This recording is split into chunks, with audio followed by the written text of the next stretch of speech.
Barang siapa yang berpuasa di bulan Ramadan dengan penuh keimanan dan mengharap pahala dari Allah, maka dia akan diampuni dosa-dosanya yang telah lalu.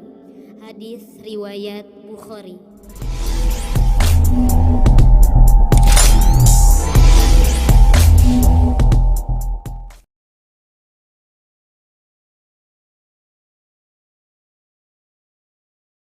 Antum bisa mendapatkan pahala walaupun antum puasanya 1 hari tapi dapat pahala 10. Caranya bagaimana?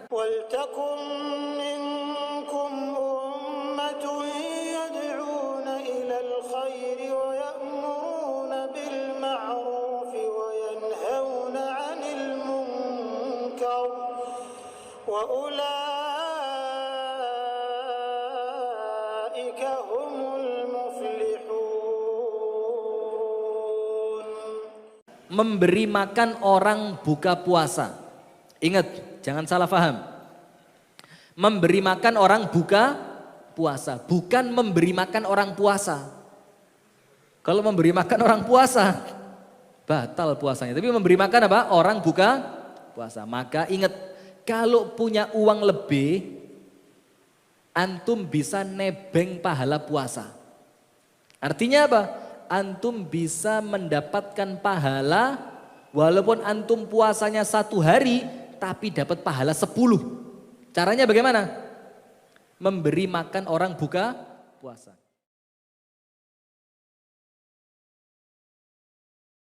Saya berkah wasilah istiqomah sedekah memuliakan anak-anak yatim, wasilah fadilah ijabah doa anak-anak yatim, wasilah fadilah bulan suci Ramadan. Allah ijabah. Allah kabulkan.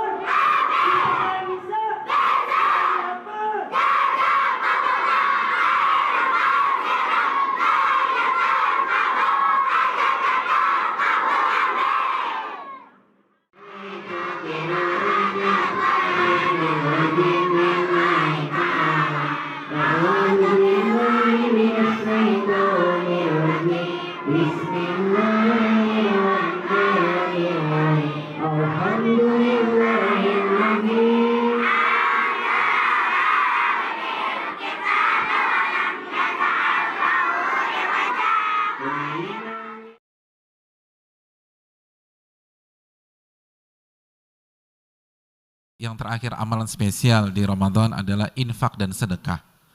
Ini penting banget. Infak, sedekah, dan memberikan makan kepada orang yang berbuka. Hadisnya jelas, kanan nabiyyu ajwadan nas. Hadis Bukhari, Nabi itu orang yang paling dermawan. Wa kana ajwada ma yakunu fi Ramadan. Dan puncak kedermawan Nabi itu di bulan suci Ramadan. Hadirin, Imam Syafi'i mengatakan, dari hadis di atas kita diminta untuk menambah infak kita di Ramadan. Kita diminta untuk menambah sedekah kita di Ramadan.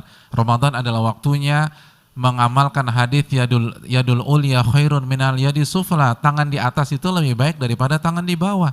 Jangan sampai di Ramadan mental kita dikasih. Jangan sampai di Ramadan mental kita diberi. Jangan sampai di Ramadan mental kita gratisan. Kalau di Ramadan gratisan mentalnya, ya gimana di Syawal, hadirin?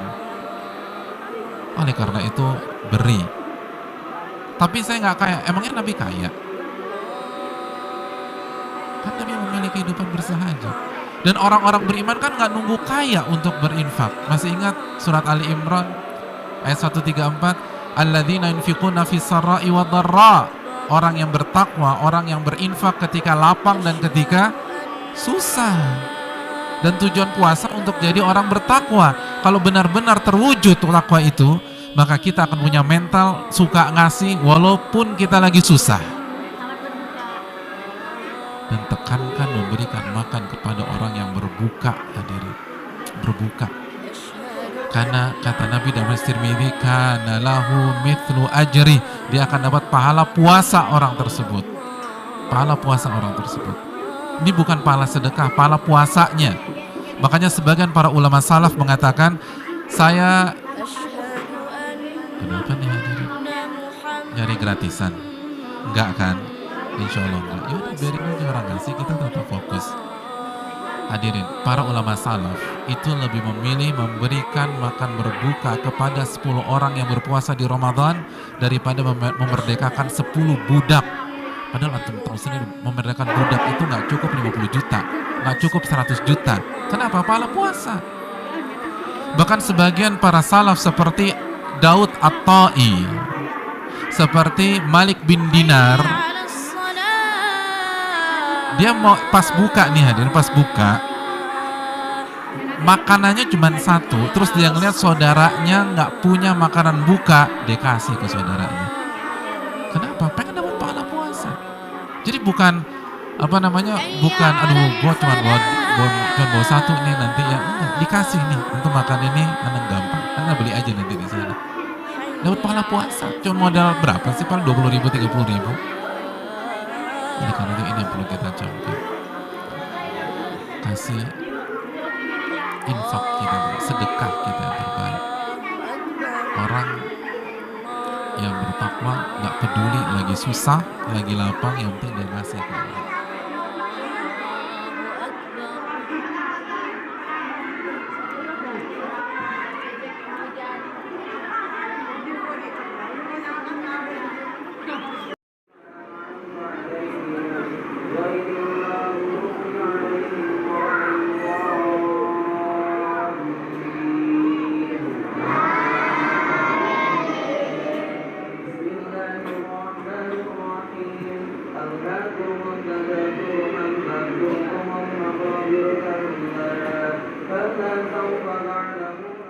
Assalamualaikum warahmatullahi wabarakatuh. Alhamdulillah, wassalatu wassalamu ala rasulillah, wa ba'd. Saudara-saudariku dimanapun anda berada, setiap insan beriman senantiasa mendambakan agar dalam muara kehidupannya bisa mendapatkan capaian tertinggi di akhirat berupa surga yang penuh dengan kenikmatan. Namun tidak setiap orang beriman juga berpikir untuk menyiapkan dengan serius bagaimana bisa menggapai surga itu. Maka Al-Quran kemudian memberikan pesan yang kuat dengan menampilkan kalimat surga di Quran dan memberikan bekal pada orang beriman agar mereka mau menyiapkan untuk bisa menggapai surga yang didambakan. Al-Quran surah kedua Al-Baqarah ayat 25, kalimat surga pembuka dalam Al-Quran ketika Allah berfirman, وَبَشِّرِ الَّذِينَ آمَنُوا وَعَمِلُوا الصَّالِحَاتِ أَنَّ لَهُمْ جَنَّاتٍ تَجْرِي مِنْ تَحْتِهَا الْأَنْهَارُ. Dan berikan kabar gembira pada orang beriman dan beramal saleh bahwa mereka telah disiapkan untuk mereka surga-surga terindah yang mengalir di dalamnya segala keindahan, sungai-sungai dan kebaikan-kebaikan. Ayat ini ingin memberikan pesan yang kuat bahwa iman mesti disandingkan dengan amal saleh untuk bisa meraih capaian surga tertinggi di akhirat kelak. Untuk itulah kemudian Al-Quran membentangkan berbagai pilihan amal saleh yang bisa mengantarkan kita kepada surga impian itu. Ada banyak tawaran di antara sekian amal soleh itu. Namun amal soleh itulah yang menentukan kita di level surga terbaik mana kita bisa mendapatinya. Ada surga sekelas dengan Nabi SAW seperti Quran surah keempat ayat 69. Ada surga di taman surga seperti Quran surah ke-51 ayat 15 sampai 23-nya. Ada surga seluas langit dan bumi seperti di Quran surah ketiga ayat 133 sampai 134-nya. Di antara sekian yang terindah itu ada orang-orang yang akan menghuni surga tidak hanya sekelas dengan Nabi, tapi dia akan berhimpitan, bertetangga, sangat dekat dengan Nabi SAW. Siapa mereka itu? Kata Nabi, ana wa kafilul yatimi kahataini fil jannah. Saya dan pemerhati anak yatim akan begitu lekat di surga seperti ini. Nabi menggambarkan dua jari yang saling berdekatan. Bagi anda pendamba surga, bagi anda pengharap surga, ada tawaran indah dari Nabi SAW.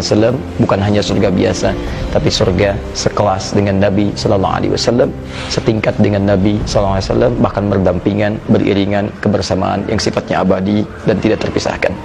Pemerhati anak yatim. Melalui ini saya ingin mengajak kepada teman-teman sekalian, saudara-saudariku seiman khususnya, mari kita wujudkan mimpi kita untuk meraih surga bersama Nabi dengan bisa mengaplikasikannya melalui perhatian terhadap anak-anak yatim. Dengan izin Allah Subhanahu wa taala, saking pentingnya sedekah ini khusus bagi yang berharta, bahkan untuk mengeluarkan zakatnya Anda bisa terpanggil untuk bisa menjadi bagian dari itu. Saking pentingnya tawaran ini, Al-Quran meminta bahkan bagi yang belum terlibat pun, yang belum memiliki, untuk mengingatkan orang-orang yang memiliki kemampuan ini dengan kalimat yang sangat tegas. Quran surah 9 ayat 103. Khudh min amwalihim sadaqah. Ambil, ingatkan, sampaikan pada pemilik harta, sedekah mereka bisa dimanfaatkan untuk meraih mimpi terindah, mendapati surga yang terbaik. Boleh jadi ada yang dititipkan pengetahuan, dengan pengetahuan itu dia bisa ke surga. Ada yang dititipkan tenaga, dengan tenaga itu dia banyak beribadah mengantarkan dia ke surga.